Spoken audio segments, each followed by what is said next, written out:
Hey everybody, it's Porch time. Hello. Hello. It is a beautiful day, May 3rd, Is it beautiful up 2026. there? It just turned sunny.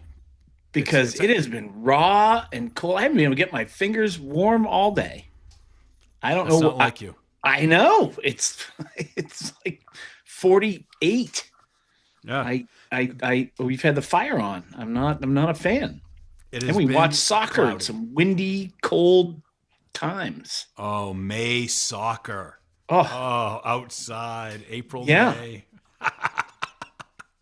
Yeah. The price of being a good parent. Never No, ends. thank you. No, thank you.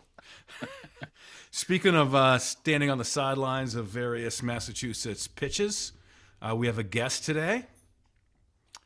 Ian, do you care to I introduce? would be absolutely honored to do the intros. We have with us today a friend of 38 or so years, give or take, another UMaine grad, Barry Maloney, currently the 11th president of Worcester State University. And I believe he started out there in 2011 after 20 plus years at Westfield State in many various roles, including interim president and executive assistant to the president and all kinds of other accolades. Interim chief executive officer, I think. I didn't even know colleges had a chief executive officer. Neither did Is I. this a Wikipedia search or like a No, LinkedIn? What did you? it's Don't tell it's me this is memory. it's part memory, and I read his CV today. Is It's that impressive. public? It's like five, yeah, it's like 5 pages. If I Googled Barry Maloney's CV, I could see all Yep. that. You could read the whole thing, and you probably shouldn't because then you'll have to do a self inventory and you won't feel as good about yourself. Yeah, no, I'm good with that. All right, fair play. All right, to Barry. So we thought we have a number of listeners who have kids who are college age. We have some who certainly have had kids who graduated college, or and many who are heading in. And I know, Brian, you started the trend of having Barry as a guest in your classroom, and I accepted it. And he came probably 10, 11 years in a row, including the pandemic, when we piped him in over a big giant screen. And it's one of the times that kids actually all showed up for class because I said, there's the president of a university coming. You can ask him anything that you want. And for the most part, Barry can certainly weigh in, but I think they did a pretty good job of asking relevant things. And he put forth advice that they wouldn't normally get. And I thought maybe some people might be interested. We had a couple questions from the outside, so I thought we'd do that. And Barry, you used to do a little intro when you're in my classroom. You can do whatever you want, or I can just start right off with a Q&A, whatever you feel. But thank you very much for being here, and thank you for being the very first guest on the porch. I'm honored, guys. Quite frankly, it reminds me of the story that Conan O'Brien told when he was talking with Dennis Leary about their Worcester, his reminiscence of Worcester. They're reminiscing of Worcester, and then he talked about his family asking him who should be his first guest on his show as he took over the late night show, and they said Bob Cousy. So I feel like I am this show's Bob Cousy. So thank you. I am honored to be here. I'd rather just jump into the Q&A. Thank you for that. Was a very generous introduction, and you left out a lot of stories like Bangor and Austin's Island and a few others in between. So thank you Yes. both very much. Thank you for that. Yeah. I wore my glasses to make sure that I look really official too. Our personal relationships are for another broadcast. That's the Porch After Dark. It's going to be a subscription service. Nice. One of the things that we have talked about in the past is student resiliency and how it's shifted a little bit. And you had a couple great stories about some students, and I think you had like a mouse or something. I don't remember all the stories, but I remember going, "Oh my God, I can't believe that's actually real." But if you want to have any kind of comment on what student resiliency looks like in 2025, 2026, and especially maybe versus, when we get out of school, you've been in higher education for 30 something years, 36 years or 35 years, you had to have seen some changes, I would expect. Yeah, I mean, I think that first and foremost, and Brian and I have kind of spent some time talking about this, probably over a couple glasses of beer, and I think Ian, you and I shared this as well. Is squeaky toys aside, That's Matilda.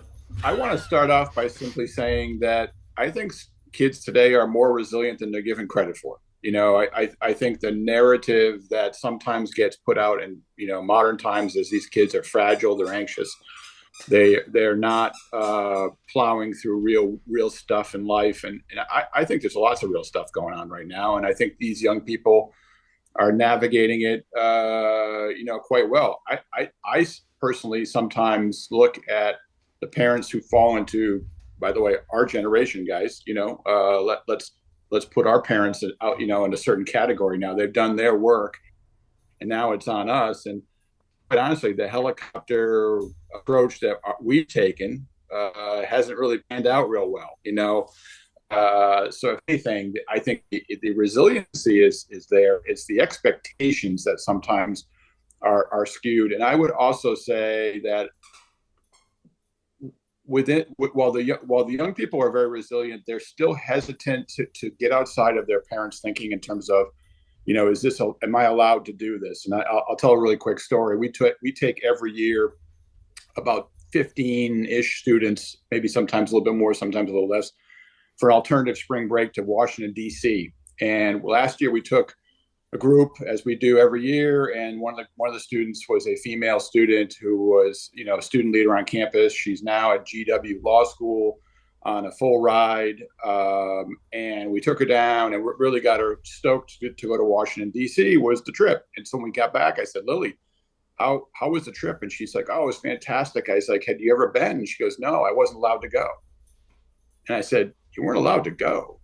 Like, wow, that really stuck with me. That really, like, allowed to go, not able to go, couldn't afford to go, but wasn't given permission to go to Washington, D.C. And I think about, the students that we work with in public higher ed and public education, and I remind myself often about, sometimes these students just feel as if they're not allowed to do what, some of the things that we were told to go explore. I think that's one of the major differences. And I would just close on this, Ian. I think the resiliency is there. I think these are young people that are very, very strong-minded and career-focused.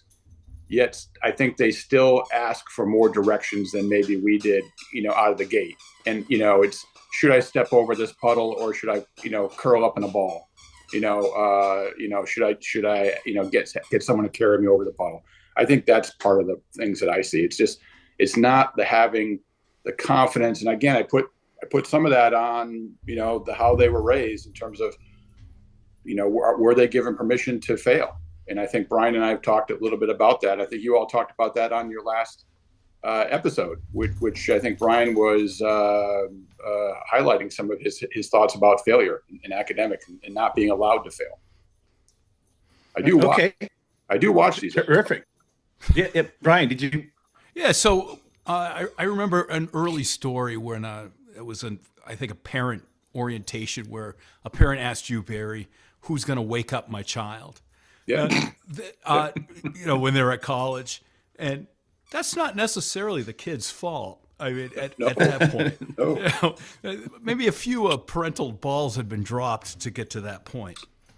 Brian, I used to facilitate. We had a number of facilitators every year who would do a program called directed to parents, talking about letting go. And I talked about, how when I was in college at UMaine, how I would my parents and I set a time on Sundays at like 6:00 to have a phone call. And now this is also, there was a line outside the dorm phone every Sunday evening. Well, my father, like a lot of parents, was a cheap prick, and he wanted to get that, that Sunday rate.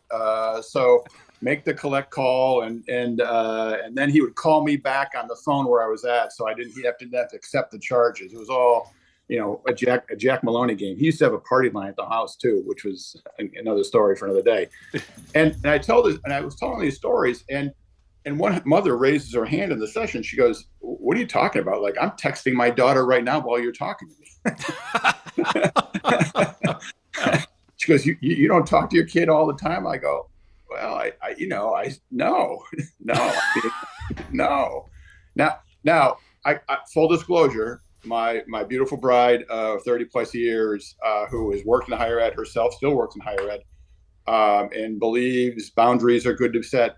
She talks to the kids. She texts the kids all the time, in a way that I don't. And so I do think that even while I have been surprised by the way that parents today are really, really micro engaged with their student, the Maloneys sometimes, exhibit that as a behavior as well. But it is distinctly different. My father dropped me off at school and didn't even help me move in. He went for a run.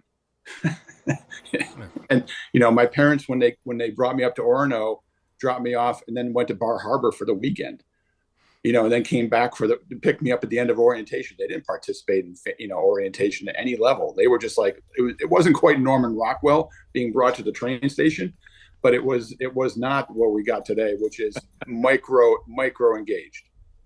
I couldn't agree more. I mean, you obviously have a lot more experience with that, but I hear from kids all the time who talk about texting their parents for every decision that they make. And it's just, to Brian's point last week, to what you're saying, you got to have some opportunities to not do so well, make mistakes. And that's all obviously we don't want anybody to fail poorly or fail traumatically, but they got to be given the opportunity. Sure. Go ahead, Brian. You were about to say something. No, and young Daniel is obviously, he's looking. He went down to Florida. It was a grueling trip to look at different colleges. He's intermittently getting humped on the leg by Tilly as we speak. But he's persevering, and I think that's a symbol. Also, young Daniel won the discus this weekend in his, right? Hey, congratulations. He came in second, but we're still very pleased. Yeah. So thinking about prioritizing decisions, Barry, is it lifestyle, academics? What are, when you talk to your kids as they made decisions and varying degrees of seriousness and education and different things that were motivating them, what do you tell kids when they're in that decision process, when it's really the rubber's hitting the road? Well, in terms of the college search process, Brian, I think that the narrative has flipped a bit. So I would still say, first and foremost, the categories that parents and families have looked at for decades is still in effect. Like academic quality, obviously having the right programs that you're looking at, location. We talk to students all the time here at Worcester State about you're coming to a great college town, and it is an urban location, and for a lot of those students and their families, urban locations are no go. They're looking for more of the traditional, I'd say bucolic kind of campus like Orono is, and there's variables like that. Student life size is always a big variable. I think when I was at Westfield State, we used to get lots of applicants because we were right down the road from UMass, and families would go visit Amherst first and then be like overwhelmed by the 28,000 students there, and then drive down a few miles and visit a campus that was more like 4,000 or 5,000 students, and that would be a very attractive. So those are kind of traditional categories. The narrative is flipped is the acceptance to college today. I don't want to be misleading here because there's still some very, very, very competitive schools. Brian, you live right down the road from Bowdoin College, who I think has got an acceptance rate of somewhere around 7%. And there's still, so it's an example of just very exclusive, very competitive schools to get into. Nonetheless, the vast majority of colleges now, the acceptance rates have gone up, and the real conversation begins on the financial side. So young Daniel there, while I'm not discouraging for him from any of the schools that he is looking at in Florida or Maine or wherever else he's looking, the real rubber meets the road when it comes to finances. And that's where the more recent ROI conversations have come up. Like, is this really worth it? And Ian and I swapped some text messages on this in anticipation of today's recording, because that's the struggle. Right here in Worcester, Holy Cross College, where my son goes, is $95,000 a year, which means when you add in all of the auxiliary things that parents pay for to go to school, if you're paying full rate, you are spending $500,000 for a bachelor's degree. When it comes right down to it. I mean, maybe just under, but you get my point. And that dovetails perfectly into the next question, which was the value of a degree versus real life worth. I mean, I know that $500,000, we've gotten to a point where millions is just discounted because it's not billions anymore, because we've been surrounded by how many billionaires there are, even though most people don't understand that that's less than 1% of the world.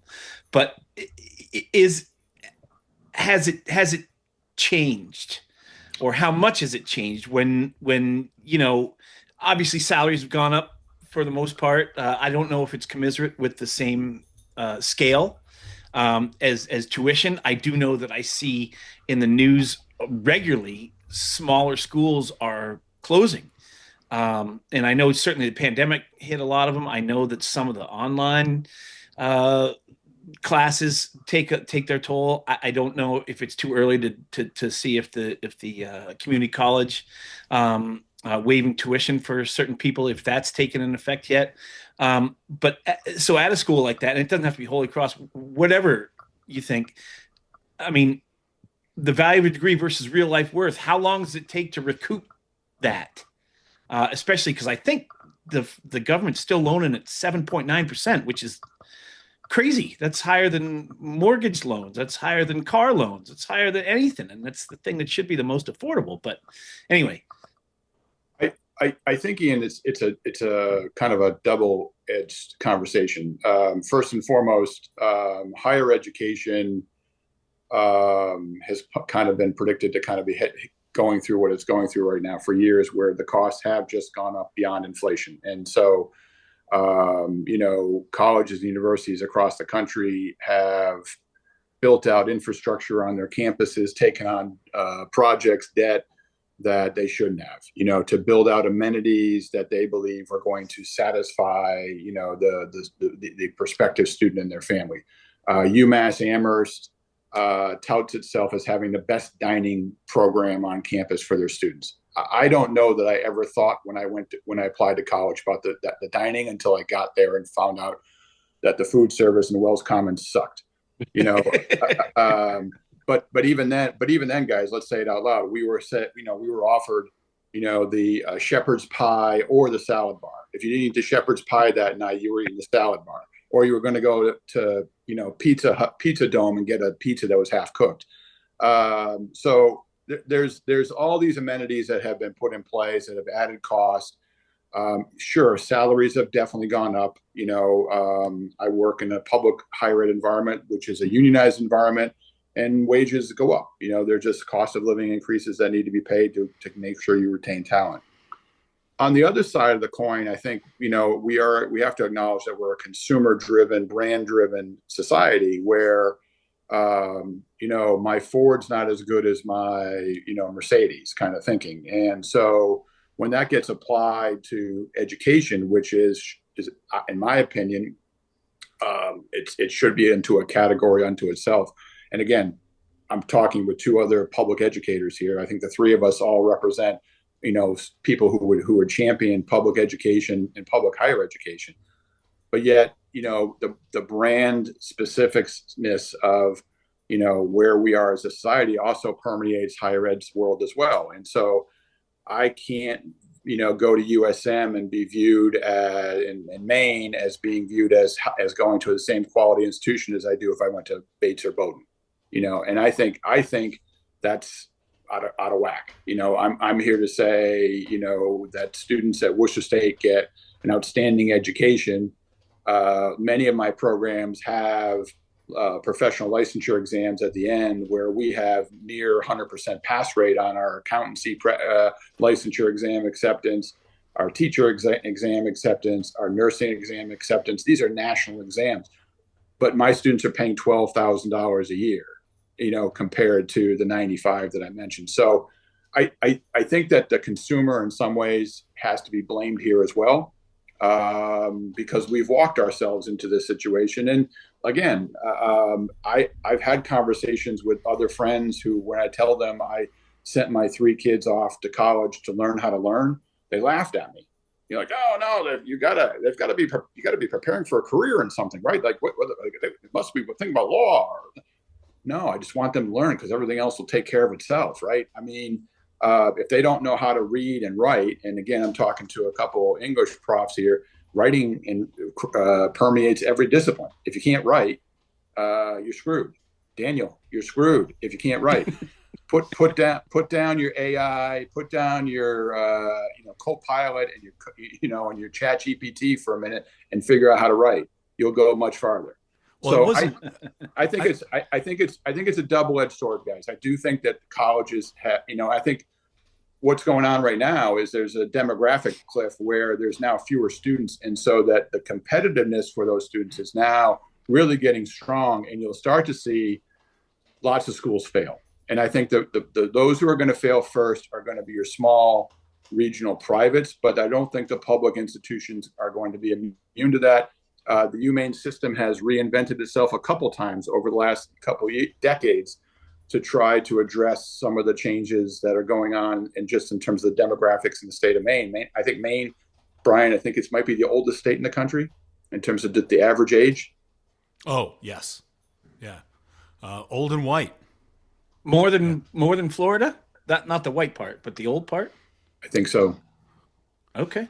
And that's a fantastic answer. Go ahead. I'm sorry. I remember like 2 years ago, you were in my class, Barry, and I think that maybe you've just become a little less self-editing as you've gone through the years, because one of the kids asked, so why aren't we going to community college more often? And you just said it's snobbery. Yeah. Yeah. And a hush fell over the classroom, but I wanted to stand up and applaud. And plus, as somebody, as I'm sure, like you, somebody who hires people kind of regularly, nobody cares where you went to college. As soon as you interview with somebody, they're thinking about who you are and whether you can fit. They're thinking about the future, not where you went to college 10, 15 years ago. Brian, let me say out loud so that I don't forget, a bachelor's degree is a really important credential, in my opinion. But if you said to me, I'm going to start off with an associate's degree first, I would say that's a really important credential too. And of course, masters and doctorates are great as well. The route you take is unimportant. Matter of fact, it makes for a better interview story if you don't walk in and go, yeah, my parents just fronted $95,000 a year and my parents had to work 3 jobs to get me through.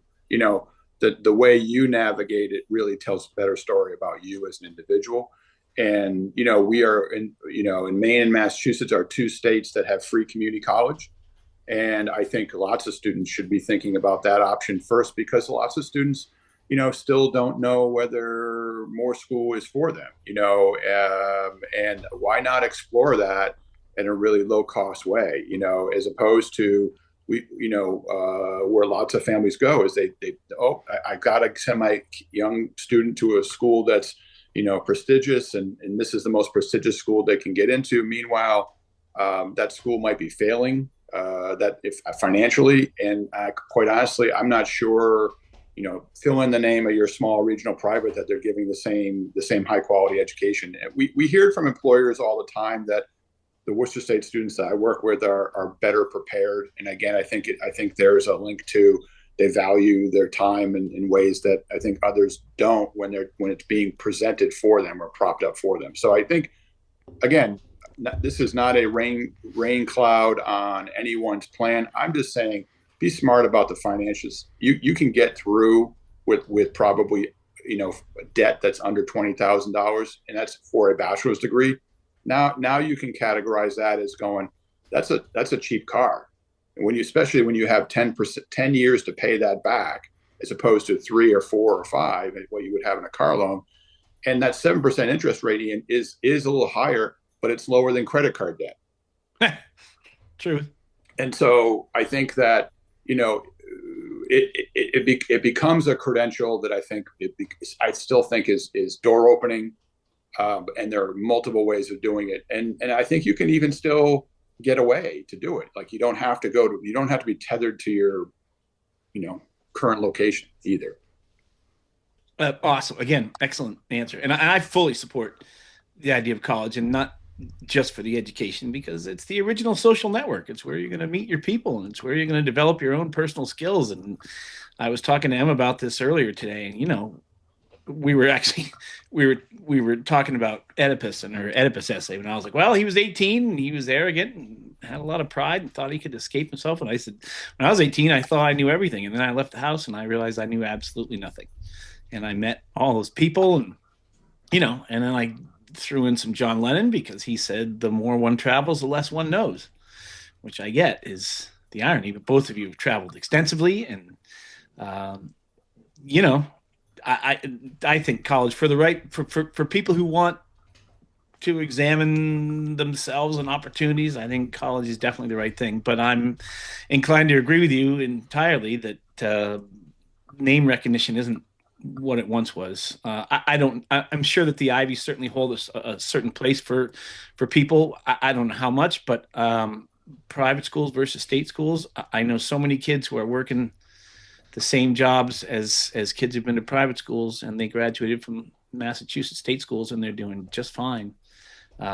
I just don't think it matters, as you both said, nearly as much as it used to. Yeah. Do you have any closing things? I have one closing thing for you, Barry. My friend Matt and his wife Sue, their niece Hayden just committed to WSU as of this past week. Hayden Town. Oh, nice! He's a terrific kid, wonderful kid. Awesome. I've met her a number of times, and she's just always been really pleasant and tremendous. Please have Matt to have her reach out. Happy to make a connection for her when she gets on campus. Roger that. Closing comments. I thought I was being brought on to talk about the desert island discs. First of all, I didn't. This has been all misleading. I thought this was going to be. Well, so what is it? Yeah. Oh, my desert island disc today. I mean, I have multiple, but album. All right, you would expect me to throw a Stones thing out there. I would, but I'm not. I'm going to say Marquee Moon by Television. Oh, all right. I have to claim total ignorance on that. Check it out; it's pretty good. Pretty good. Marquee Moon by Television. I would say to anyone who's listening, for the parents. And for the students, College Search is a great research project. Start early, try to get on the campuses that you're looking at as much as possible. In Daniel's case, it might be difficult because he's looking to go far, far away. But if you can get down to Florida, I would strongly encourage you to actually go down there and seek it out. One time in class, you told us you told the students to make the 3 lists that you did for your academics, your reach, your comfortable, and then your safety. And you said do the same thing with the finances. Sit down with your parents and do the same thing with your finances. And that made an awful lot of sense. Brian, I think Brian was out fighting with his neighbor a few seconds ago. Yes, I was. This just in. Young Daniel is going to Florida Gulf Coast University in Fort Myers, Florida, to study nursing. Oh, awesome! And congratulations. Nursing is an excellent program. Awesome. Thank you very much. Yeah. They're the number 1 in the state of Florida. Number 1 nursing in the state of Florida. That's awesome. And Fort Myers is a cool little town. Oh, all right, young Daniel. That's great. Ian, I would say really quickly, again, to let you guys get on with this is, the best way to approach the cost of attendance is simply to set a price before you step foot on any campus or even start the research and then apply your thinking that way, as opposed to trying to go see the campuses and seeing whether then you can afford it. Again, if you think about it in terms of how we buy anything else, we don't walk into the Mercedes dealership and then go, I've got Chevy money. but for some reason we do that in education, because I think we still value education, but now we're just bitter as a society that education actually costs. And guess what, folks? It's expensive to run. It's not. Yeah. It should be free. I think it should be nationally subsidized, but that's a different conversation for a different day. But again, set your budget before you walk onto a college campus first. That's a great point. I love it. Because 18-year-olds don't know the difference between $10,000 and $100,000. They just get their eyes on focus, and it's all. And they say, "Oh, the school's giving me $12,000 a year." Well, yeah, that's scam, Barry. Of a $70,000 school. Oh, right. I'm getting $25,000. Okay, yeah, Brian, that's great. Yeah, we can have a whole conversation about the bait and switch on financial aid. But Brian, I do hold you up, and you and Jonna up, as examples of parents who are willing to have tough conversations with a really bright kid to say, we can't do this. Yeah. We can't fill in the blank of the school is, and lots of families just don't do that, man. They just don't. They're, oh, my precious kid he's gotta, got to get this opportunity. It's hard to say no, but it's the right thing to do. Yeah. Go to grad school on your own. That's right. Which again, you did that too. You again, I hold you guys up all the time. Even charts and graphs, sometimes they won't listen to them, but yeah, you make them anyway.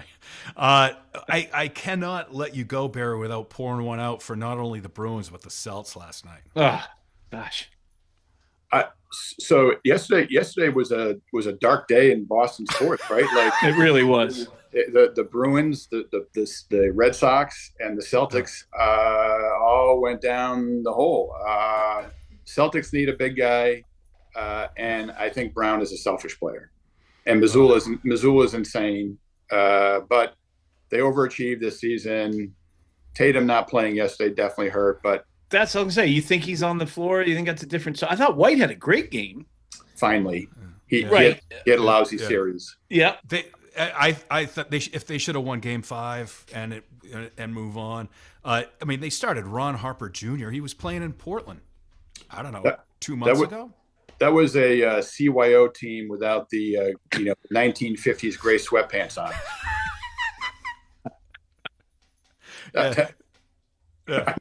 I mean, Garza, are you kidding me? I know. I think I saw him at York Village back in 1987. What the hell was that all about? I think for this year, I'm sincere about this. I think I'm going to root for the Pittsburgh Pirates. They look really interesting. They're in last place in their division, but they're over 500. That's intriguing to me. The Red Sox are a lost cause. They're a dumpster fire. It's May. They're a dumpster fire. The mentality of the Red Sox are just But maybe the new leadership. Down. Maybe it's going to spin things around. Remember what happened when we traded Nomar? Oh, hello, World Series. Okay. I like your optimism. Go Bucks. Go Bucks. All right. So for next time, I do have. I got to send you the New York Times article for the 30 greatest living songwriters. It's a discussion we've had in Sugarloaf, and there were some interesting mentions and omissions that I thought was interesting. Carole King's got to be on the top of that list, right? She was. They just had 30. They didn't rank in the top 30, but they had. But I'd say interesting omission: no James Taylor, no Billy Joel. And talking about living songwriters. But Young Thug made it. Okay. Where is this? This is from the New York Times? The New York Times. The New York Times. They included, and one fact that I learned was that, I remember getting a conversation with you, Ian, about Mariah Carey. She had 19 number ones, and she wrote or co-wrote 18 of them. Wow. I did not know that. Did not know that either. And so she was on that list. Am surprised, but okay. But yes, again, Missy Elliott, Bad Bunny, was in the top 30 living songwriters. Some that I think were absolutely appropriate, like Nile Rodgers, let me see, Stevie Wonder, of course. But it was an interesting list. I will send it to you. Okay. All right. Anyway, Barry, thank you very much. I am honored to be the first guest. Thank you guys for having me. Really enjoying your work. You guys are doing a great job. Thank you so much, and definitely thank you for coming. It was a pleasure. Cheers. All right.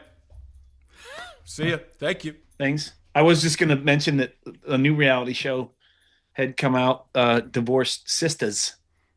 SISTAS. So I will tell you, I watched about 45 minutes of Real Housewives of Rhode Island today.